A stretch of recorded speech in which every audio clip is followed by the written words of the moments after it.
guys hanging out? I mean, making it, doing okay? Oh yeah, that's great energy, man. Great energy. But the pace since Monday, if you golfed, you did, right? Oh yeah. Golf, tours, pre-con, parties. Last night you told me you were good.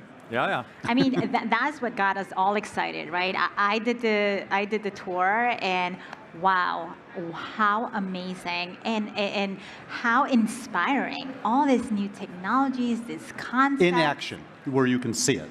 Yeah. Not on a brochure, not in a demo. You right. see. And that actually got me excited, even more excited, to come in here and talk to the people, talk to the vendors. Well, just think about that tour. Autonomous vehicle lab, 5G lab, drone, security and surveillance, the Wave Hotel, view glass, smart buildings. I mean, all in one place, right? And we're actually going to talk about in tomorrow's general session. Tavistock's going to be here. But I said, it's not just the technology. What you've done is aggregated like-minded people, right? Where they all want to be innovative. They all want to take chances. That's where the magic happens. So before we go too far, Jesse, if you can start, just a little brief background on yourself so everybody's got some context, and then we're going to jump right into the conversation. Yeah, so Jesse Carrillo, Chief Innovation Officer with Howard Hughes Corporation. Howard Hughes is a master plan community that develops land and lots and multifamily and some office. Again, we try to build the live, work, play communities, and I would, big shout out to the Howard Hughes. The Woodlands was named the #1 community to live by several magazines. So I had to be there. I've been there 3 months now, and pretty excited to be there. Someday I want to learn the story on how a guy who was really smart and built crazy airplanes ends up owning half of the world. It's that word you use that starts with a C. We all got to be a little crazy. Yes, we do. Superheroes, by the way. Exactly. We left you up here. You should take some pictures with them. Cecilia. Cecilia Li. I am the CIO at Urban Edge Properties. We are a publicly traded REIT. We focus on retail spaces, specifically from Washington, D.C. to Boston. We own 75 properties, totaling 17 million square feet of leasable area. And yeah, here we are, right. Sharing our experience. Jeremy Poteet, the head of technology at JBG Smith. We are localized to the DC, Maryland, Virginia, Northern Virginia area, most notably known for the developers of Amazon HQ2. We have a large commercial footprint, growing more in resi, transitioning a little bit more to resi. We have part of our business is REIT, public REIT. Another half of our business is third-party management and fund management. And you two guys are really dealing with cities. I mean, yep. Howard Hughes is known for big projects. You're doing National Landing, which is a small city, right? Correct. And so you're getting into things like buying spectrum and all sorts of crazy things that real estate folks would never really think about. Not buying leasing. What? That we wouldn't traditionally think about. No, yeah. No. Yeah. But if you're creating a community and you got brick and mortar, what if their cell phones don't work or if their IoT devices aren't connected, then who are they going to blame? It's a very unique opportunity that we have, and is one of the reasons our investment team wanted to take a look at it and see if there was a way for us to monetize the opportunity. Yeah. So before we go into some of the tech and stuff we're seeing, we asked you guys to be co-chairs for a reason, because you're leaders, right? You have 5 jobs. You do your day job and then you volunteer and you're helping people everywhere. That's one of our things we really look for, is not just the smartest people in the room, but smart people who are willing to share. And that's kind of the Realcomm culture.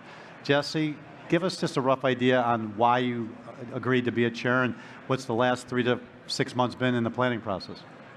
Well, again, having been a big kind of partner of yours, friend of yours for over 20 years, I have a hard time saying no. And so, being a chair is just being able to influence and drive and hang out with cool people all the time. I mean, I think, why wouldn't anybody want to be a co-chair? Yeah. And so again, it's been a lot of fun. I mean, I really appreciated you and your team giving us the venue to provide feedback and lessons learned. I mean, it's the same thing we do in work, where you want to learn how to get better and better. And so you guys were very open to tweaking things, changing things, and having fun. And I think hopefully we started off, again, with the golf and the pre-cons, and today we start off, again, this is about knowledge sharing, hanging out with friends, making new friends, and just having fun. Yeah, well, and somebody came up to me after the general session this morning and goes, you took my advice, you implemented my ideas, and I go, yes, we really do listen. We listen, yes.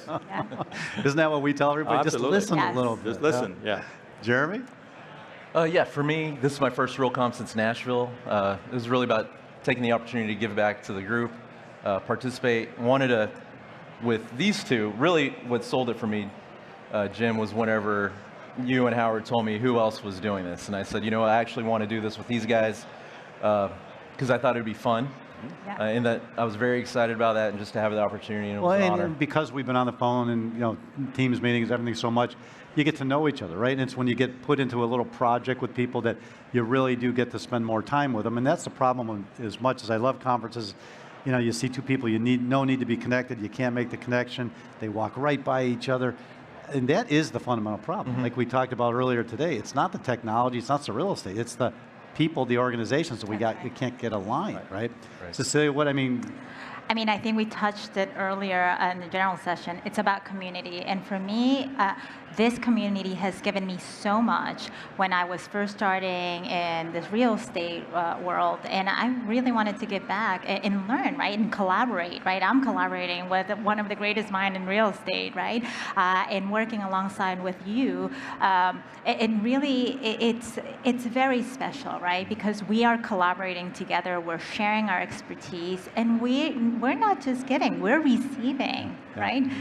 It's really fantastic. Well, and I remember early in my career where, you know, you got into situations where people actually liked you to fail, right? Where you'd be in that meeting and they ask you a loaded question just so you can say the wrong thing so they can say like that. Our philosophy's always been, if I'm dropping the football, you jump and don't let it hit the ground, right? And when I see violent competitors on stages together sharing, we really do have something interesting, because there are people who literally every day compete head to head, but yet when they get here or they're out, you know, talking about this stuff, they'll pick up the phone, right? That's right.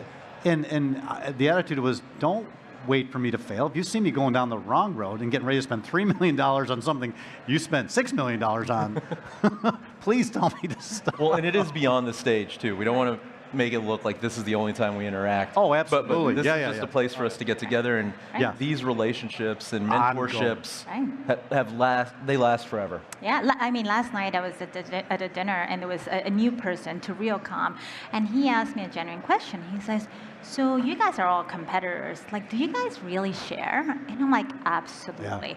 If there's one thing that Realcomm has taught me is that everyone welcomes you with an open arm, very generous with information. You know, and at the end of the day, it's not like we're sharing a secret sauce, right? We're sharing methodologies, we're sharing success stories, we're sharing our failures. That's the most important part. Sharing the failures. Who wants to get up and say, I screwed up? You know, but I realized early, in fact, when I was a real estate CIO, all I had to worry about was a little financial accounting and email, right? And then all of a sudden, all these things started getting piled on marketing and then smart buildings, and I go, one human being, one organization can't handle this.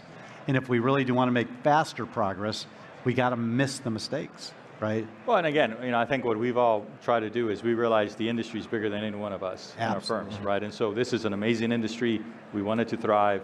You know, it's been challenged for a lot of years, and we're making great inroads, and we got to continue to help each other and prop each other up in order for the industry to continue to be very viable. And we love this industry, so we're going to do it whatever it takes. Yeah, it was fun, you know, for us kind of helping, you know, get a lot of this stuff coordinated is, you know, usually conferences, people kind of poop all about. I'll walk down the hall, you know, 12 o'clock at night, and I'll look over the bar, and there's still conversations going on, and I'm like, that's pretty well, that's the best time, when there's a little bit of alcohol. It kind of picks it up a little bit.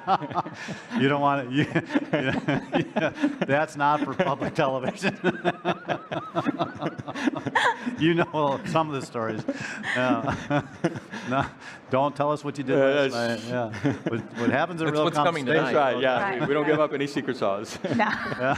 All right, we only have a minute or so left. Start with Jeremy. What advice would you give to somebody who maybe hasn't been in the communities out there saying, I'm new to the industry, I'm a CIO, I don't really know what do you tell them? Introduce yourself. Don't be shy. Get to know other people. One of the things we've challenged all the chairs and the advisors to do the same and reach out to new people. This is a community that wants to continue building, continue fostering growth and relationships. So don't be shy about it. I call it clumping. You know, you come with your friends and you clump over here. I literally, a friend of mine, they were clumping, and I pulled them out. I said, go, and I introduced them, and like 3 minutes later, they were back in the corner clumping. I'm going, no, you're supposed to go talk to those people. That's why you're here, right? And they're thinking they're thinking you're going to jump. I said, no, they're people. They got questions and problems, and if you've got solutions, they want to hear it. Yeah. Cecilia? Look, I brought in my whole team from IT to property management to marketing because I really wanted them to see and witness the power of our community. Yeah. And so networking is beyond within IT. It's in our industry. So really... Every department. Every department. We're really enforcing communication, right? And communication is beyond IT. And if we're going to solve business problems, it's with the whole Well, and company. you know why we always encourage people to bring teams? Because you don't have to go home and sell with pictures and presentations. Just let them come. It sells for itself. Let them do it. Let them, and then happen. all of a sudden you got 6 people coming back saying, we got to do this. Yeah, very smart.